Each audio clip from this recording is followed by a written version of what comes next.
Hello world, this is Zan, playing Stairway to Eternity, turn number 22. This is going to be, I guess, the turn that what I have planned will either make or break me in the coming conflicts. I received a message from Asphodel that he's marching on. He has played his hand.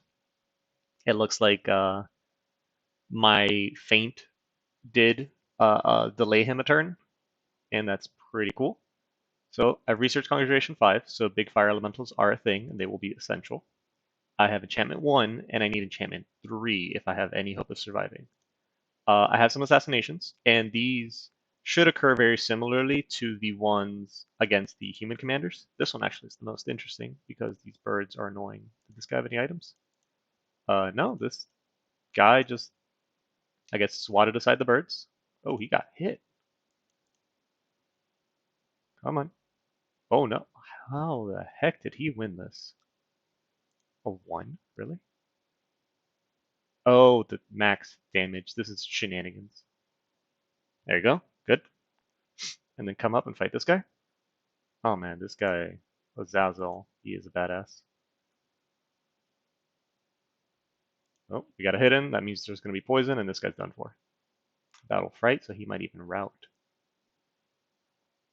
Oh, another hit in on Azazel. Whew, that was close. 3 hit points left. Chest wound, never healing wound. What a badass. Let's see, we have a raid by the camel riders. And again, the way these guys work is these stupid birds kind of go to the back and piss people off and split them up. Oops. This warlord probably is able to deal with them. Yeah, actually, they land all on the warlord. Speed us up. He's probably going to be. He could probably kill all of those birds. Problem is, he's going to get tired doing so, and by the time he's done, everything else is dead. What's going on here? Oh, they're on fire and retreat, I think. So they're doing some horse archer shenanigans. That's pretty cool. All right. Uh, battle in the crystal fields. I think this is the cave. Yeah. Okay. So now I'm officially cut off from Asphodel through here. There's still a chance that Asphodel might have some stealthy units sitting in Rendale right now, and they're going to attack into Chalad, and that'll suck. But we funneled them to one direction at least. See, bad omens, exactly what I need to hear. And in Droigar, my militiamen, they're sighting, they've been poorly trained. They don't show up for exercises. I think they just see this. I think they just saw this in the distance and said, I'm not dealing with a bunch of undead elephants and vine critters. So they bounced. Okay, this will be fun because I'm a little out of position for what I'm seeing there. I was hoping it might delay him even a little bit more, and I was also hoping that there would be a huge fight here, which would free up my units. Hmm. Looks like Azazel got discovered and killed. That sucks. Good try. You did good. Okay, so here are my issues. I have the raiding squad here. I have the Nebaean army, which looks smaller up here, like they've left. Although I have an actual scouting report, thanks to Azazel's last checkup, is he's telling me that, okay, what I see there is fake, and that's because the Malihats have this thing, obfuscate. So it hides this many units from, I guess, my vision. Yeah, they have pretty good leadership. Okay, so they're probably commanding most of these. And actually, this is important. Let's go see what would have happened if I charged forward. Okay, so we have the Chaffee. I mean, these guys are probably on fire and retreat. The birds go piss me off in the back. Just, I guess, some trash. These guys are probably on hold and attack. By the time I get here, they'll probably be kind of where the camel riders are. So there'll be a huge fight where the camels are. And that's kind of like the perfect distance for this. And this here, this looks like earth power and an air elemental. Earth power, air elemental. Okay, and then one of these, this one here with the 4, this one's going to cast storm. All of these women are going to cast storm power and earth power. And then they're just going to drop thunder strikes for the entire fight because these guys, should be, again, where the camels are, and my guys would be right on the other side, which is, it's a short enough distance that the precision isn't too bad, and they're just going to thunder strike me to death. And then these other guys here, they're probably in some sort of communion, or they're gonna buff the units. They're gonna give them luck and body ethereal. It's possible I would have lost this if I move forward on. Although there's kind of lesser units, if they have each of these guys blessing them, or not blessing them, but giving them like luck and body ethereal. I don't have magic weapons. Luck and body ethereal, and then they have these girls just thunder striking me to death. By the time I'm able to clear out these infantry, I would be dead. Easy peasy. So this is a pretty solid formation, even though it looks weird that his mages are in the front. This gives him more time, maybe another 1 or 2 casts where he can buff these guys. So that would have been pretty bad if I walked into that. Yeah, and if I would have won, it would have been a Pyrrhic victory, which I can't afford just because I'm in this 2-front war. The good part about it, and then just to pull it up again, that is 5 cap only mages that are slow to recruit, and 10, I guess, recruit anywhere, you guys, that are not slow to recruit. So this is a significant investment for him. I mean, it's turn 22. Those Mali Cat are at least 10 turns of his cat's recruitment. So it's unlikely, it's possible, but unlikely that he has the same force over here. This might be just more infantry. This force here, though, going back to it, this is purely defensive. Because if he ran into this province with me patrolling, a lot of those thunder strikes would go into these human bred. And theoretically, my lava warriors would be less struck by lightning, less crippled by the time they chew through the Adites, because the mages will be more tired.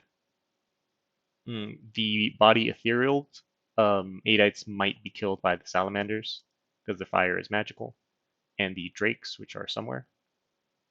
So if he had attacked into me, I might have won just because of the province defense. It doesn't look like he's using Malika thugs, which is interesting. Or he's not using them yet. He might be raiding with them still. It's always good to be prepared. I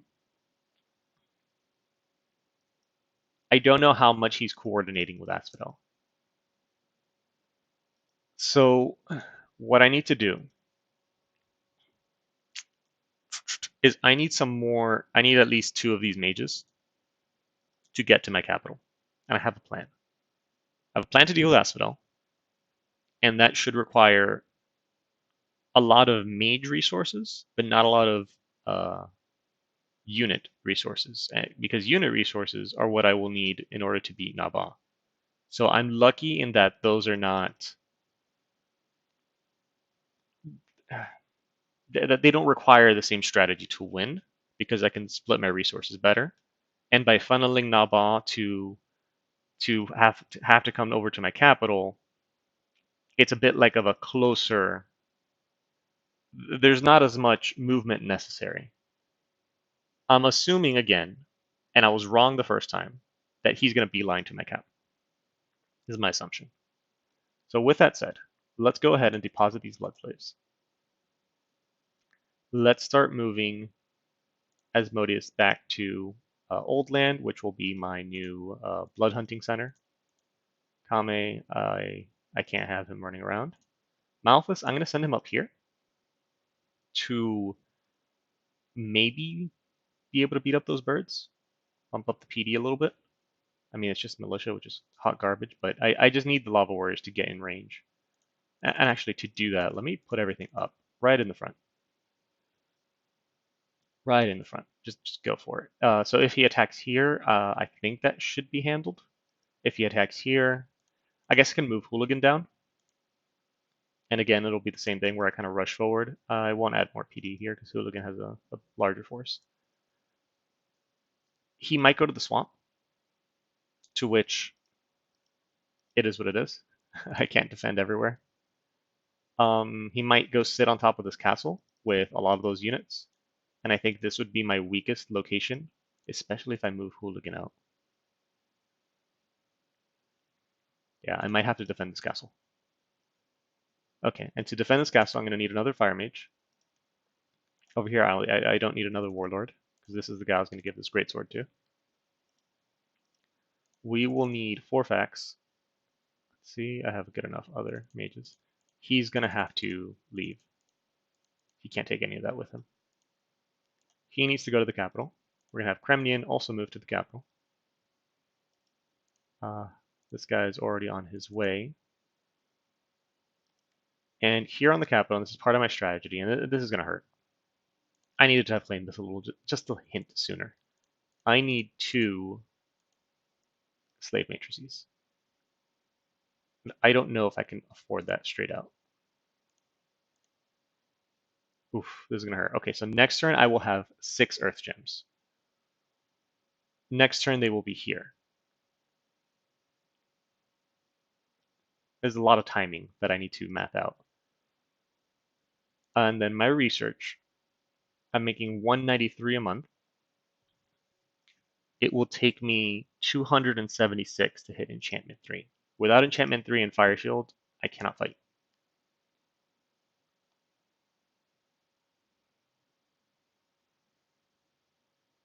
So I need at least 2 turns before I can fight, which means if he does gun straight for my capital, I cannot fight with my defenses, which is kind of bad.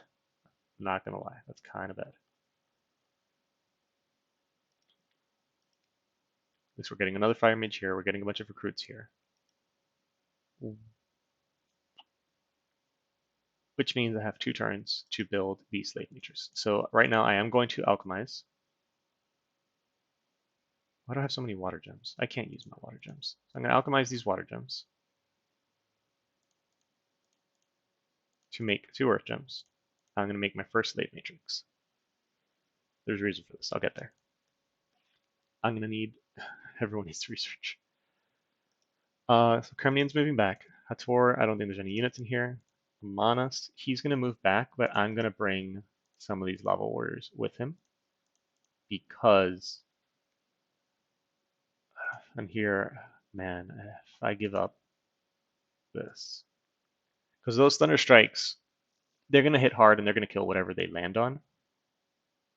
But eventually the mages should, in theory, because those Malika are disgustingly good mages. Eventually they should get tired and go do something else.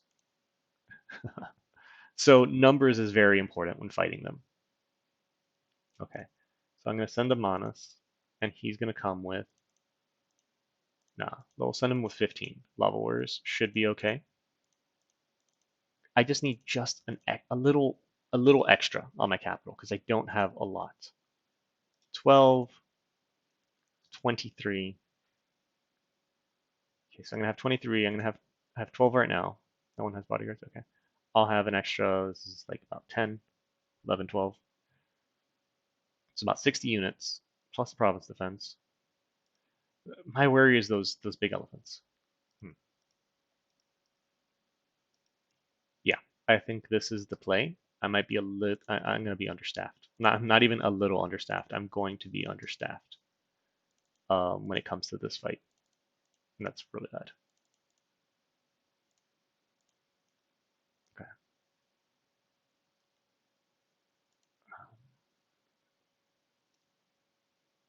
Okay. Up here, just keep assassinating.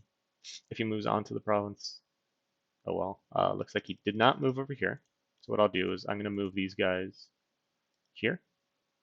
They can't take on a Malika. There's no way. And you know what? If I lose the battle on the outside of this fort, I might be dead anyways. So let me send them down to maybe help Obalshin, which is my weakest location. It's a long trip for them. I'm going to send them through this wasteland. Over here, I guess this guy's mainly just scouting. Let me switch these guys, because that way I can have Harut. He has battle right. I can have Harut maybe kill some of his researchers. Looks like this guy finally got diseased by the Cetician Dominion. Down here, I wish I could start upgrading this palisade, but that's not going to happen. Ali Castus. Everyone here, essentially. I need all of you guys to move to Ampholia, which is another potential location that he can hit. And if he does, it'll be pretty bad. But like I said, I cannot defend everything. So if I recruit another salamander, that could be about 2 fire elementals each on average. I'm assuming when he casts storm, storm brings rain, rain makes my guys not cast a lot. In exchange for 2 fire elementals, I can get, in theory, 14 of these guys, but resources will tell me otherwise. Okay. And I'm building the two-handed variety again because these guys, they're going to die the same to the Thunderstrikes, so I might as well build these versions. Over here, I've already got that maxed out recruitment. The only thing I guess maybe I could add would be salamanders. To add actually a few of those. My gold cost in them. I could actually add another one if I had the money. Okay. And then I guess next turn I will go into more detail on what I'm actually going to do with Milk and Honey, who's going to need that Ring of Regeneration. That's already like the big hint on it. I don't know what other item I could craft for him. If I had more Earth Gems, I can give him maybe a Bracer of Protection. And I might need to just... We'll see how it looks next turn. Because I still don't have all the info on what's in the stack. Obviously, there's going to be a bunch of centaurs, and what worry me the most of it are going to be those elephants and the black centaurs. I'm assuming this is an all-in. So next turn, I guess I'll have more information on what's in there, and if I need to craft anything specific, and I will alchemize even my nature gems if I have to, because I'm going with, by me going construction and all this stuff, I've gone with a very late game greedy play, expecting that people look at me and say, "Oh, ho, ho, ho, it's Abysia with an Awake Bless. Let's not fight him." But this madman over here has decided he's going to call my bluff, and that's leaves me on a bit of an off foot.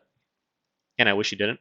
And maybe I shouldn't have attacked Naban. I should have focused on getting a real blood economy going. It's turn 22, and I could have had one much, much sooner. So these are all greedy plays by me, and I'm gonna be punished for it a little bit.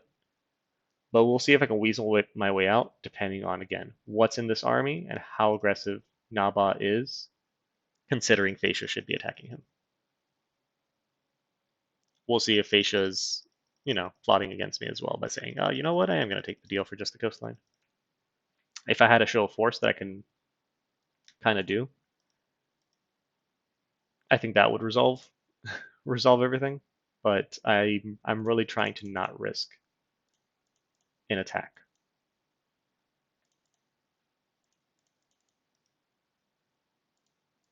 Just trying to not risk this as best I can. This is already risky. By just me continuing to patrol here is extremely risky. Because now I'm going to have much less in the name of units.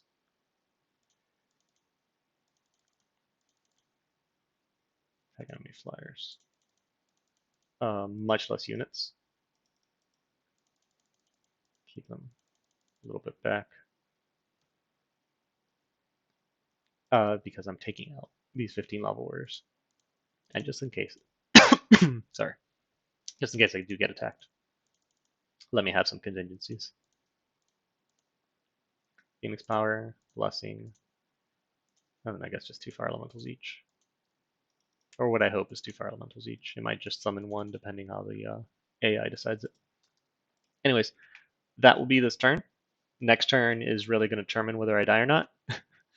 Or not next turn. Next turn is whether the strategy that I'm planning now is going to be sound, and then the turn after that determines if I die or not, if he goes for my capital. And we will have a few surprises for him there. Yep. See you next time.